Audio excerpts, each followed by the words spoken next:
So it is not very often here on the Frisbee Club that you're going to get me talking about Trilogy Casaplast. Discmania, I guess, because I do throw some Discmania. But today we got 4 putters, all from House of Discs. We got the Casaplast Tough, which is a new big bead putter in the K3 hard plastic. We got the P-Line P1 stock run, as well as the Peak and the Pier in the brand new Zero Pro plastic from Latitude 64. I've actually been testing 2 of these molds, the Pier and the P1, over the last couple months as a main putting putter. Pier and the P1 are actually pretty similar, beadless. Well, the Pier actually kind of has like a super micro bead, but glidey, relatively low profile, beadless putters. Very straight, and that's kind of what I've been looking for in my putter as of late. And then the Peak is basically a beaded Pier. If you didn't know, a lot of people were calling it the Latitude 64 version of a PA3, which could not be further from the truth. The profile simply does not resemble a PA3. And the Tough, to be honest, I didn't even know this existed. I was just surfing the web on powergripusa.com and I saw this and I said, hey, let me get one of them as well. There's 3 keys to disc golf: driving, approaching, and putting. You need all 3 to do this disc sport. So today we're out here in Libby, Montana, gonna be playing 18 holes with these 4 putters, and we're totally gonna be ripping a Bonanza kind of format for this video, where we're gonna have 4 putters playing doubles with myself. 2 putters are gonna, basically they're gonna rotate the whole time. So it's like I'll throw 2, and then the next hole I'll throw the other 2. The order's gonna be Pier, Tough, P1, Peak. Yeah, let's get right into it. Oh yeah, I can't throw the same line twice.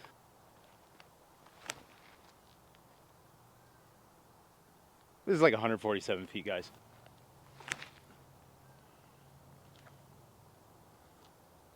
Oof. Shout out to the Banana Man for coming up with these great formats for videos. I had these 4 putters and I've been meaning to make a video with them, and I was like, what format would be fun for this? I just couldn't think of anything. And I saw his artifact video, I'm like, yeah, that'll work. We got some old school single chain baskets out here today. They honestly might be homemade. Kind of like the vibe though. Another shorty. This is a tight hole. Yeah. No, I yadded myself. Oh. Oof. Decent bid. Oh, so high. Stable. Kick. Oh, come on. So normally I don't think I'd be the type to be throwing a Pier off of the tee pad on a forehand turnover, but by the looks of it, I feel like this is going to be a pretty chippy course, kind of like a lot of scramble shots. Oh no. Okay, we got to make one here.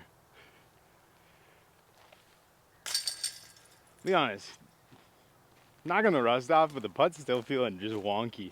Hole 4, 231 feet. Now the basket's just tucked kind of right down in there. Looks like the real play is like a flex forehand, but there's this massive turnover shot here. Yeah. Go in. Oh, just a touch short, but that was a pretty sweet line. Y'all ever seen Gossage do this? I can't remember where he did it, but that's kind of nasty, huh? So far, the baskets are catching. After I play this hole, I'll talk a little more about the Pier and specifically this Zero Pro plastic, because honestly, it's kind of what I was expecting. I'm not the biggest fan of it.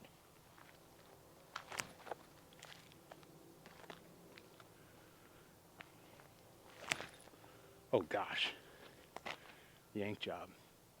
Latitude 64 released the Peak, the Pier, and the Hope, I want to say, and the Zero Pro plastic. I wasn't really interested in the Hope just because I don't really care to try it. But the plastic, I would describe it as silky. It has that super premium feel. It's slick in some situations, but like super grippy in others. It almost reminds me of MVP putter plastic, which I don't like because of that same thing where it's either so grippy or I can't get any grip on it. It's a very, I don't know, it feels good. I'm sure there's some people's hand types that will absolutely love this Zero Pro plastic. Not quite what I was hoping for. Oh my gosh. Good thing we got 2 putts. Jesus. 312 foot bomber here. We got the peak and the P1. Gonna try and see how this peak plays on that kind of left to right. See how it stables out.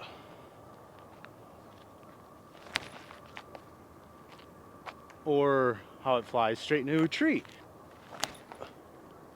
With the old P1 drop.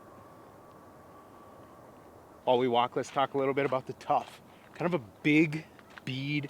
It reminds me of, is it called the Alter? It's a thought space putter. Kind of like a weird bead feeling. Definitely not your traditional bead feel. I don't love it. It'll be interesting to see if any Casaplast players switch over to this from the Recos, because those feel really nice. And this is like a less round version, maybe lower shoulder, kind of bigger beaded though. It's probably more stable, 3402, but I don't know. We'll see. It's like we got our first like real putt of the day here. Probably about a 37 footer. The P1. This is what I putt with right now. So I should make this, huh guys?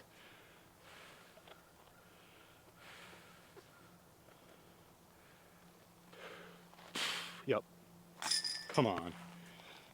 I gotta remember to breathe. That helps so much. Looks like a nice little hyzer line here, ace run, and then... Come on, baby. Oh, a little short, a little short. I needed a touch of Annie on that. So this is a disc review, so I gotta give you my thoughts on how these are flying. They're all pretty straight putters. Obviously the Peak is a beaded, a little more stable version of the Pier, which I think pretty much seems true. This one specifically doesn't seem like any more stable than the Pier though, honestly. I've thrown these a little bit before I made this video as well, and I kind of was expecting a little more bite out of it. And then the P1, I mean, it's a P1, guys. It's like the truest 2-3-0-0. Obviously it's gonna fade a little bit, but just a straight putter. And then the Tough, I think it's got some stability to it, but I don't know. Really what we're working with here, once again, is just 4 putters that fly straight and have a little bit of fade to them. Nothing crazy. If you like the feel of one, give it a go. Wow, my Pier is actually a lot shorter than I thought it was. Oh, you gotta be kidding me. Come on. Oh, we gotta get a little ace front on this one, guys.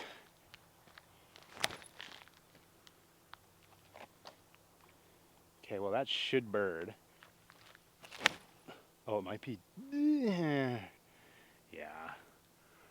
I'm not very good at flicking like normal putters, guys. Honest bid from the old Peak forehand.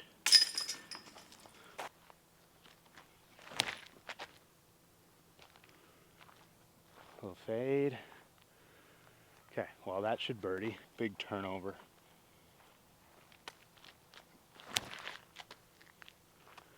Come on, push. Oh, I will say the few tosses I've had with that Tough on that just turnover, pan to flat line, it's been pretty nice. I wish I had a Reco to compare it to. I'd assume those are a lot straighter than this. I'm sure somebody's gonna make that video as well. You don't need me to do it. But I don't know, I could see how maybe when this putter gets ran in a premium plastic, if it comes out nice and stable, the Casta players will have like a nice, you know, PA3, P2X type premium throwing putter. Not bad at all right here. Double birds. Come on. You gotta knock the dust off. The P1 and the Peak 255, hole 10, dead straight. Come on. We're gonna go Peak pretty much on the like straight at it stall. See if I can get a touch of Annie on the release here.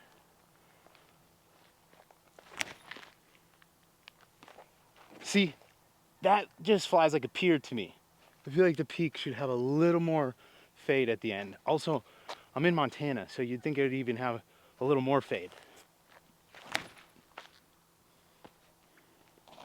So something that I am unclear of, the stock P-line, P1s, P2s, I think they put P1Xs out too. It's Flex 2 P-line, which I don't really know what that means. Obviously for the D-line, they have all the different flexes, but the whole point of P-line in my mind, at least from back in the day, was that it's a stiff plastic, kind of like KC Pro. And so this Flex 2 P-line, orange one that I have here, does feel a little less stiff than the World's Fundraiser P-line P1s that I'm putting with. So maybe those are like Flex 1 or Flex 3, whatever direction gets stiffer. So I'm actually not really sure. I don't know. I'll have to figure that out. Chinger. Definitely still feels really good, but I think maybe there's a little more give in the flight plate. Like, it's still stiff, but I'm gonna try and beat this one up and be like my puncher or like thrower putter, because I don't like throwing my putting putters. Yep. Don't fade. Come on, dude. Just to make things saucy here, I'm gonna hit the left-right turnover through these two trees on the left side here.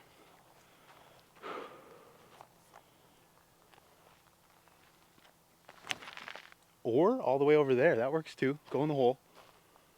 Oh, okay, I missed my gap, but you know, still pretty good shot. I think I like the tough stability though. You can hit it on that little smooth Annie and it just pans perfectly to flat. Hole 12, 280. Just a little drifter to the right here. Oh, is it gonna stable out? Yes. Go in the garbage. Not bad. See, I just don't have the forehand for regular putters. You know, honestly, guys, this is like a neat little course. It's nothing crazy, but I like the old school baskets. The tee pads are good. It's got just a bunch of nice little ace runs. Stable out. Oh no, where's the stability? I will say, I've been smacking some trees today and the other days I was throwing these, so I feel like none of these are that fresh out of the box stability, but also they're, you know, base plastic, so that's not gonna last long regardless. You know, not bad. Not bad. Bro. Oh my God. This is why I need to practice 114 footers, because if you can't put them under the pin, sometimes you lose strokes. Hole 14, 195. It's a nice little shot shape, kind of a tight left to right. We'll go, we'll P1.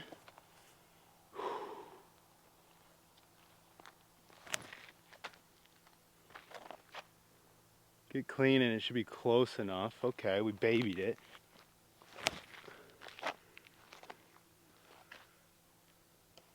Oh.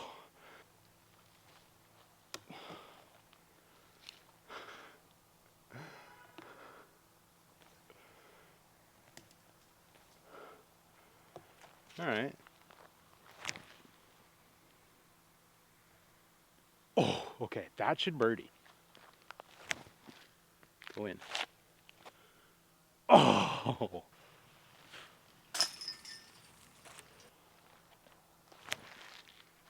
Oh no.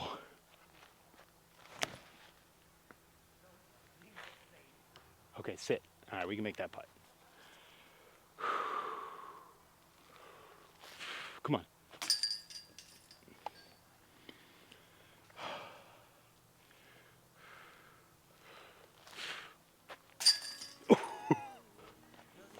Oh my. Oh, it's so bad, it's perfect. Oh, I got away with one there. That is 17 feet. Holy. No. Oh gosh. That was a nervy one. Get through. Oh, okay. No.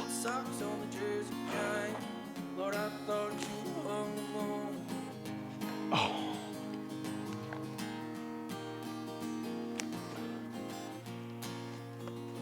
Dang it.